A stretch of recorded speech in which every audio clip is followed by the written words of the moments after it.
그렇군요. 네, 박근혜 전 대통령이 어제 본인 재판에서 유진용 전 문화체육관광부 장관의 증언을 듣던 중 웃음을 터뜨렸습니다. 유 전 장관은 박 전 대통령으로부터 직접 노태강 전 문체부 국장을 인사조치하라는 지시를 받았을 당시에 대해서 진술했습니다.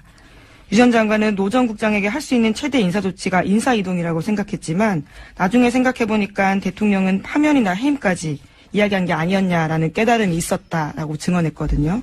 거기에 그 말이 끝나자 박 전 대통령은 손바닥으로 얼굴을 가리고 크게 웃었습니다.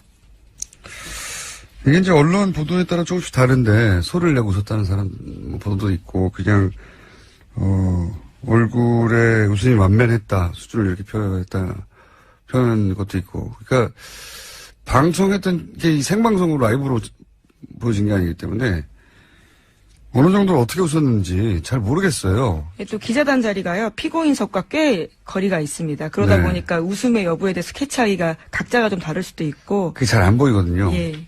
잘 안 보이기도 하고 그리고 이 재판이 진행되면 기자들은 받아치느라고 그렇죠. 정신이 없어요. 그래서 어쨌든 웃긴 웃었다는 거. 예, 공통된 기사는 그겁니다. 웃긴 웃었다는 거 같고 또 웃은 게 한 번이 아니라는 거죠. 또 웃었다는 거죠.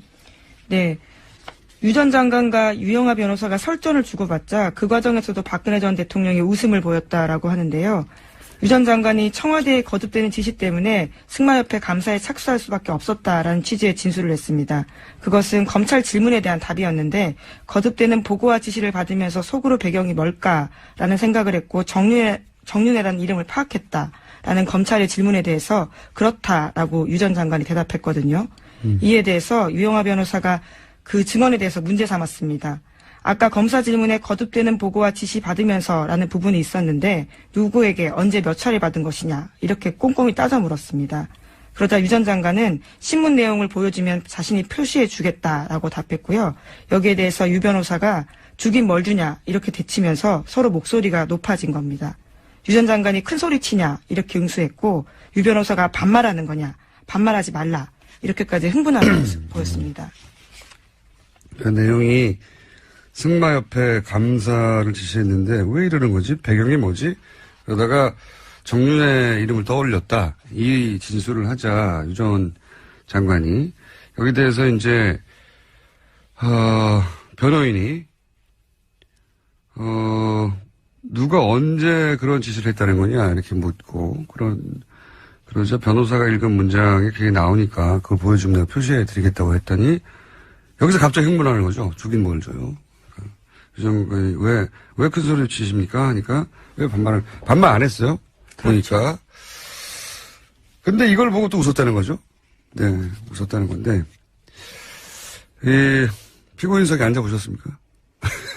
안타깝게도. 안타깝게도. 다행히도 앉지 않았습니다. 네. 그 자리에서 웃기가 정말 쉽지 않아요. 네. 제가 긴장하는 성격이 아닌데 그 자리에 많이 앉아본 경험 있지 않습니까? 앉아본 경험상 자기가 웃으면 그 웃음이 재판관에게 어떻게 비칠지, 재판에 어떤 영향을 줄지, 그리고 유무죄에 따라서 예상되는 형량이 굉장히 크잖아요, 지금. 심각하면 웃기가 굉장히 어렵습니다. 그 자리에 앉아있으면. 웃기는 사람도 잘 안 나오고요, 사실. 재판정에서. 근데 이제 이것에 대해서 증인이 하는 말, 유 장관이 하는 말이 어이가 없어서 웃었다, 이런 식의 언론이 보도가 있었는데 아마도 그 자리에 앉아본 적이 없는 기자들이 이렇게 추정한 게 아닌가 싶은데 웃음이 안 나와요. 그리고 자기한테 굉장히 불리한 직을 하는데 그렇죠. 웃는다는 것도 이상하잖아요. 진짜 웃긴 상황이 나와도 웃음이 안 나오지만 이건 웃을 상황이 아닌데 그래서 이상해서 또 제가 전문가에게 문의를 했습니다. 심각한 상황에서 자기에게 굉장히 불리한 증언이 이루어지는데 웃는 게 뭐냐? 네. 증인과 변호인이 막 싸우는데 웃잖아요. 네. 제가 문의한 전문가에 따르면, 궁금하면 항상 전문가에 물어봅니다. 박근혜 전 대통령 배신의 정치, 혹은 나쁜 사람, 이렇게 딱, 구분하잖아요. 그런데 이런 말은 사람을 이분법으로 보는 거거든요. 사람은 이분법일 수 없잖아요. 이분법을 어떻게 보냐면, 보통 사람이 사람을 파악하는 건 구체적인 말과 행동을 보고 그때그때 파악을 하기 마련인데 그냥 저 사람은 이 사람은 악, 뭐 내 편이냐 아니냐 이렇게 구분하는 거죠. 예. 딱 잘라 구분을 해버리는데 이게 이제 경계성 인격이거나 조현병 스펙트럼으로 해석할 수 있는데 그런데 박근혜 전 대통령은 이 삶을 보면 항상 자신이 의지할 누군가가 있고 그리고 그 사람이 자신을 적극적으로 보호해 줄 때 안도하게 되는 그런 경향이 생각해보면 뭐 최태민 씨부터 최순실까지 절대 보호자라고 할 수 있는 항상 자신이 의지하고도 그 사람에게 모든 걸 맡길 수 있는 사람을 꼭 필요로 했었죠. 근데 지금 없잖아요. 그런 사람이. 그런데 이 증인과 변호인이 싸웠지 않습니까? 아무것도 아닌 일 가지고. 그렇죠. 예. 실제 존댓말 했는데 갑자기 반말하는 거냐고 큰 소리 할 일이 아닌데. 흥분한 모습을 네, 보였습니다. 흥분하게 되고. 근데 그렇게 자기를 적극적으로 변호해주는 상황을 보면 안도하게 된답니다. 안도하게 되고. 그래서 그 웃음은 그걸 보면서 잘한다, 신난다. 신나하는 웃음이라고 본인은 해석한다고, 이 전문가는. 예. 뭐, 이 해석이 유일한 해석이라고 제가 말씀드리는 건 아니고, 어이없어 웃었다는 해석으로는 부족하다는, 따로 전문가의 견해를 들어볼 필요가 있는 웃음이고, 참고하시면 될 것 같습니다. 네. 이 웃음을 다르게 해석하는 해당 분야의 전문가가 있으면 저희한테 문자를 주시거나 연락 좀 주십시오. 네. 이상한 일이에요. 그 자리에서 웃는다는 건. 궁금해서 한번 따져봤습니다. 다음 수는요? 네, 안종범 전 수석 수첩 발견됐다고 어제 말씀드렸는데 관련한 내용들이 또 나왔습니다. 박근혜 전 대통령이 KT에 광고 몰아주기 한 정황이 있다라는 건데요. 2016년 3월부터 8월까지 68억 원의 KT 광고 플레이그라운드가 7건 따냈습니다. 여기와 관련해서 박근혜 전 대통령은 여전히 잘 모르는 일이다. 좋은 회사가 있다고 해서 알렸다라는 취지의 이야기만 계속하고 있는데요. 수첩에는 그런 것이 아니다라는 것을 반증해주는 증거가 나왔다고 합니다. 2016년 6월 14일자 VIP 지시사항인데 여기에는 이동수 광고 받아주기 점검이라고 쓰여 있다고 합니다. 또 플레이그라운드 한쪽에 몰아준다고 오해 이렇게 쓰여 있다고 합니다. 이 광고를 줬는지도 몰랐다고. 원래 그냥 훌륭한 광고인이라서 소개만 했다. 이게 기본 입장이었잖아요. 예, 근데 다이어리에 광고 점검 이런 얘기가 나왔다는 거죠. 예. 평상시에 훌륭한 인재들을 기업에 여러 번 소개해줬고, 그럼 또 이해는 하겠어요. 근데 딱 한 번 광고인을 취직시켰는데 세상에 그 훌륭한 광고인이 하필이면 최순실 씨가 아는 딱 두 사람인 거 아니겠습니까? 예. 이게 몰랐다는 건 말이 안 되죠. 왜냐면 그 사람들 이름을 직접 언급하면서 취직을 시킨 것도 대통령 본인이고, 그런 후에 광고 총괄 담당으로 보직을 변경하라고 지시한 것도 대통령 본인이고, 자격이 안 되는 신생 플레이그라운드를 KT 광고 대행사로 선정하도록 한 것도 대통령 본인이고, 그리고 광고를 연속 7건 추천했었는데, 그리고 나서는. 지금 그 메모가 그걸 챙겼다는 걸 드러내는 거잖아요. 예, 증거라는 거죠. 자신이 다 시킨 일인데 그걸 모를 수가 없죠. 예. 근데 이제 모른다고 일단 부인해 왔는데, 또 종범실록에 의해서, 예, 그게 아니라는 게, 예, 밝혀지고 있군요. 재판 과정에서 재미있는 기록들이 많이 나오네요. 네. 자, 시간 관계상 하나 정도 더 할 수 있을 것 같습니다. 네, 지난 9일 강원도 인제 야산에서 북한 무인기로 추정되는 소형 비행체를 발견했다고 군 당국이 발표했습니다. 아, 무인기? 또 나왔네요. 예. 뭐 이게 북한에서 어떤 임무로 얼마나 자주 뛰었는지 국방부에서 당연히 철저히 조사해야 하죠. 근데 먼저 눈에 띄는 건 저는 개인적으로는 기술력이네요. 예. 왜냐면은 군사 분계선에서 왕복이 한 540km. 그 위쪽 어딘가에서 날렸으면은 왕복이 대략 600km 정도 될 수도 있는데 2m짜리 무인기에 엔진 연료 체계 그 뭔지 대단한 연비예요. 예. 기술력이고 두 번째는 사진기를 봤더니 35mm 사진기던데 이거를 킬로미터 단위 위에 상공에서 찍으면 굳이 이렇게까지 멀리 날아와서 찍을 가치 있는 사진이 안 나오거든요. 예. 북한이 이렇게 힘들게 할 게 아니고 제가 보기엔 우리나라에 사대 드론이 많습니다. 야당은 김상조 공정위원장의 임명을 두고 도저히 좌시할 수 없는 폭고, 독재라고 규탄합니다. 야당이 새 정부의 선택과 결정에 이의 제기하고 싸움을 거는 자체는 문제가 없습니다. 문제는 싸움의 기술입니다. 싸워도 아주 잘 싸워야 국민들도 그 갈등이 드러내고자 하는 가치가 뭔지 파악하고 응원도 하고 하는 거죠. 그런데 폭거, 독재, 세계 어느 나라, 어느 시대 기준으로 출범 한 달 된 정부의 합법적 절차에 의한 임명을 독재라고 합니다. 이러면 싸움이 제대로 안 됩니다. 국민들이 너무 답답했는데 미처 표현하지 못했던 지점을 단어로 구체화시켜주고 공감대를 끌어내고 그렇게 여론과 함께 여당을 압박해 원하는 결과를 얻어내야 하는 건데 자기들 뜻대로 안 됐다고 독재 딱지를 이렇게 쉽게 갖다 붙이는 건 너무 게으른 겁니다. 제 불만은 그러니까 싸운다는데 있는 게 아니라 잘 싸워야 서로서로 긴장하고 성장도 하는데 지금 너무 못 싸운다는 데 있습니다. 야당 좀 잘 싸웁시다. 기본적인 생각이었습니다. 김상조 공정거래위원장 임명. 예. 당연히 반발하겠죠. 이게 첫 뉴스겠죠? 네, 어제 문재인 대통령이 김상조 후보자를 공정거래위원장으로 임명했습니다. 야당의 반대 속에서 전격 임명한 겁니다. 청와대는 국민 눈높이의 검증을 이미 통과했다. 임명 이후 이렇게 밝혔습니다. 또 정책 능력이 입증된 데다가 국정 공백을 더 이상은 방치할 수 없다고 덧붙였습니다.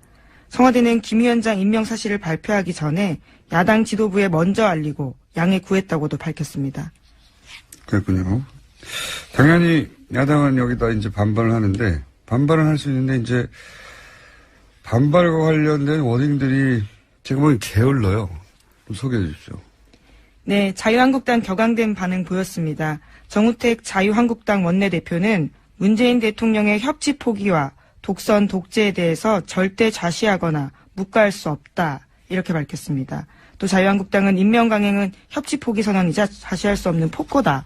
이렇게 비판하기도 했습니다. 원래 국회 보고서 이제 채택하지 않으면 열흘 이내에 다시 청와대에서 국회에 요청을 하죠. 해달라고. 인사청문법에 따르면 그렇습니다.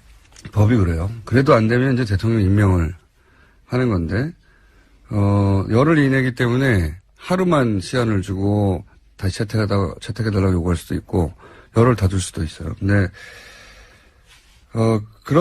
그렇게 해서 채택이 안 되면, 임명을 하는 것이 대통령의 부여된 합법적인 권한이에요. 정당 인사권. 네, 지난 정부에서도 그런 적이 꽤 있었습니다. 꽤 있는 게 아니고 대부분 그렇습니다. 네, 대부분. 채택이 잘 안 돼서요. 채택이 안 되면, 자유한국당이 여당일 때는, 그러니까 이명박 박근혜 시절에 채택 안 된 사람들 중에 된 사람, 인사를 결국 한 사람이 27명이에요. 예. 이명박 대통령 시절에는 단 한 명도 보고서 불채택으로 낭만 인사가 없고, 박근혜 대통령 때도 10명이 채택 없이 그냥 임명됐습니다. 네. 그러니까 자유한국당의 지금 논조에 따르면 10년 내내 독재를 한 거예요. 폭거, 예. 네, 폭거랑. 예. 근데 첫 번째 인사부터 독재라고 단어를 세게 한다고 저절로 이게 이제 설득력을 얻는 게 아닌데 저는 이게 지적으로 정치적으로 대단히 게으른 워딩이라고 봅니다. 적당한 어휘를 찾지 못했다고. 만약 이걸 독재라고 하려면 대통령은 야당이 허락하지 않는 어떤 인사도 해서는 안 된다고 법부터 바꿔야 되는 거죠. 예. 그런 법이 없어요, 지금. 지금 제도는 이제 청와대가 이 사람을 봐달라고 국회에 부탁을 하고, 국회는 검증을 하고, 보고서를 통해서 국회가 대변하는 민의를 이제 대통령에 전달하고, 대통령이 합법적 권한이긴 하지만 민의가 그렇다면 고민을 하고, 이렇게 절차를 만들어준 거죠, 중간에. 합법적 인사권이지만, 야당이 대변하는 민의는 이렇다고. 근데 지금 소위 민의라고 하는 여론이 이 인사에 긍정적이에요. 어제 청와대가 밝힌 이유도 그것이었습니다. 네. 그러니까 청와대는 부담 없이 합법적인 인사권을 행사하겠다는 거죠. 네. 그런데 이제 여의도에서는 그 인사를 떨어뜨리고 싶었는데 떨어뜨리고 싶었으면 여론이 떠나갈 정도로 문제점을 정확하게 찾아내서 전달을 했어야 하는 거죠. 근데 거기 이번에 실패한 거예요. 이건 진 겁니다. 이 여론전에서. 그러면 이제 인정해야 되는 거예요. 독재라고 할 게 아니라. 어쨌든 이걸 첫 번째 본인들이 낙마시키고 싶었던 인사를 낙마시키지 못했다고 독재라고 주장하는 것은 게으른 거라고 봅니다. 저는. 이렇게 해가지고 싸움이 안 돼요. 실망입니다. 야당의 싸움 실력에. 자, 다음 수는요. 네, 더 큰 내가 남아 있습니다. 강경화 외교부 장관 후보자 임명 여부인데 김상조 위원장과 달리 강 후보자는 야3당 모두 지명 철회까지 요구하고 있는 만큼 1차 시한은 오늘까지 청문 보고서 채택 가능성이 사실상 없습니다. 그렇죠. 예. 이제 김희수 헌재 소장 후보자가 문제죠. 이 헌재 소장 자리는 표결 처리를 반드시 거쳐야 되기 때문에 야당, 야3당 입장에서 특히 자유한국당 입장에서는 절대 이 김희수 헌재 소장 표결에 참여를 하지 않거나 참여하더라도 반대표를 던질 게 분명하고. 네, 이미 그 의사는 아주 확실하게 밝혔는데요. 예. 문제는 국민의당이 어떤 스탠스를 취함에 따라서 결과가 달라질 것으로 보입니다. 그렇죠. 예. 김인수 헌재 소장에게 불똥이 튀게 생겼습니다. 왜냐면은 강경화 후보도 지금 이 추세면 임명을 그냥 할 가능성이 거의 100%에 가까운 것 같고요. 예. 엉뚱하게 김인수 헌재 소장이 낙마할 수도 있겠습니다. 표결에 따라서. 자, 다음 뉴스는요? 네, 자유한국당과 국민의당, 바른정당은 어제 정부 추경안 반대에 합의했습니다. 추경을 통해서 공무원을 늘리는 것은 법정 추경 요건에 해당하지 않기 때문에 동의할 수 없다라는 건데요. 앞서 국민의당과 바른정당은 그제 일단 추경안 심사에 동의하는 걸로 알려졌었는데 두 당은 어제 추경안 심사에 합의해 준 적이 없고 추경안 처리 의사 일정을 거부하지 않겠다는 뜻을 전한 것뿐이라고 주장했습니다. 기사는 그겁니다. 웃긴 웃었다는 것 같고 또 웃은 게 한 번이 아니라는 거죠. 또 웃었다는 거죠. 네. 유 전 장관과 유영하 변호사가 설전을 주고받자 그 과정에서도 박근혜 전 대통령이 웃음을 보였다라고 하는데요. 유 전 장관이 청와대에 거듭되는 지시 때문에 승마협회 감사에 착수할 수밖에 없었다라는 취지의 진술을 했습니다. 그것은 검찰 질문에 대한 답이었는데 거듭되는 보고와 지시를 받으면서 속으로 배경이 뭘까라는 생각을 했고 정윤회라는 이름을 파악했다라는 검찰의 질문에 대해서 그렇다라고 유 전 장관이 대답했거든요. 이에 대해서 유영하 변호사가 그 증언에 대해서 문제 삼았습니다. 아까 검사 질문에 거듭되는 보고와 지시 받으면서라는 부분이 있었는데 누구에게 언제 몇 차례 받은 것이냐 이렇게 꼼꼼히 따져 물었습니다. 그러자 유 전 장관은 신문 내용을 보여주면 자신이 표시해 주겠다라고 답했고요. 여기에 대해서 유 변호사가 주긴 뭘 주냐 이렇게 대치면서 서로 목소리가 높아진 겁니다. 유 전 장관이 큰 소리 치냐 이렇게 응수했고 유 변호사가 반말하는 거냐 반말하지 말라 이렇게까지 흥분하는 모습 보였습니다. 그 내용이 승마협회 감사를 지시했는데 왜 이러는 거지? 배경이 뭐지? 그러다가 정윤회 이름을 떠올렸다. 이유는요? 네, 박근혜 전 대통령이 어제 본인 재판에서 유진용 전 문화체육관광부 장관의 증언을 듣던 중 웃음을 터뜨렸습니다. 유 전 장관은 박 전 대통령으로부터 직접 노태강 전 문체부 국장을 인사조치하라는 지시를 받았을 당시에 대해서 진술했습니다.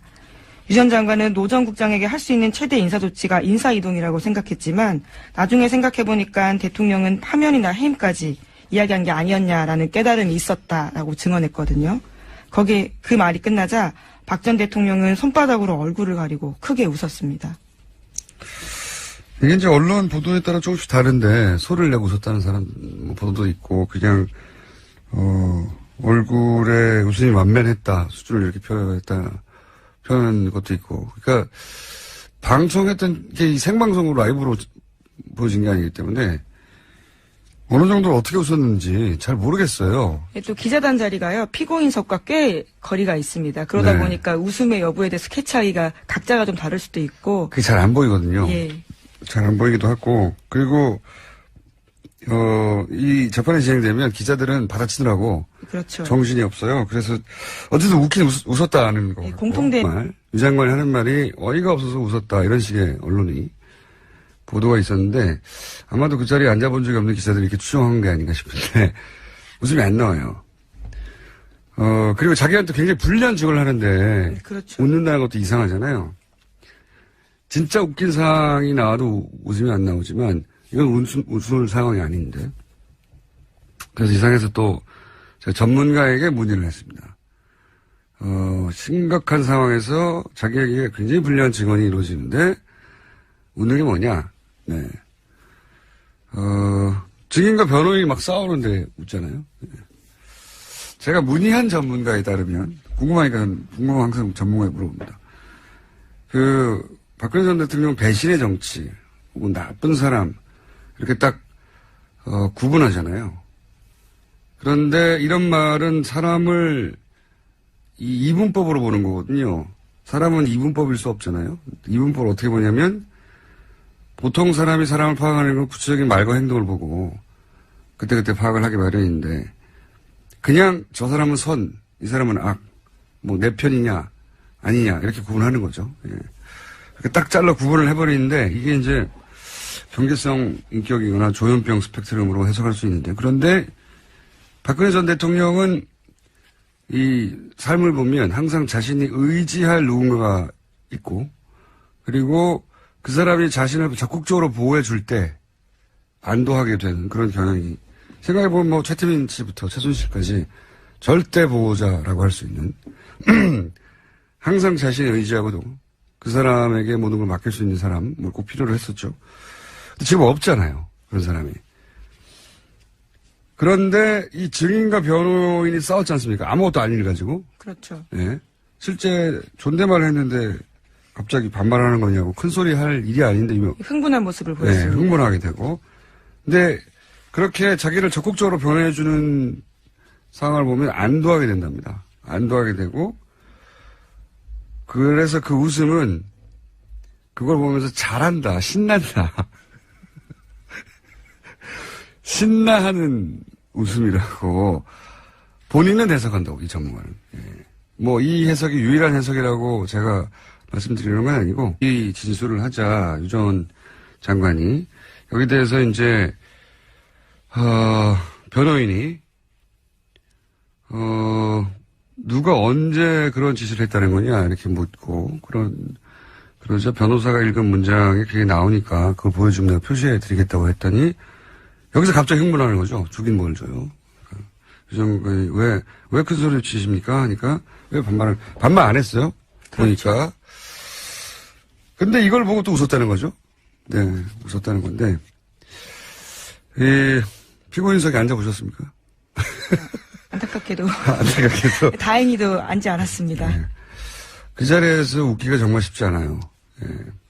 제가 긴장하는 성격이 아닌데 그 자리에 많이 앉아본 경험 있지 않습니까? 앉아본 경험상 자기가 웃으면 그 웃음이 재판관에게 어떻게 비칠지, 재판에 어떤 영향을 줄지, 그리고 유무죄에 따라서 예상되는 형량이 굉장히 크잖아요, 지금. 심각하면 웃기가 이제 어렵습니다. 그 자리에 앉아있으면. 웃기는 상황도 잘 안 나오고요, 사실. 재판정에서. 근데 이제 이것에 대해서 증인이 하는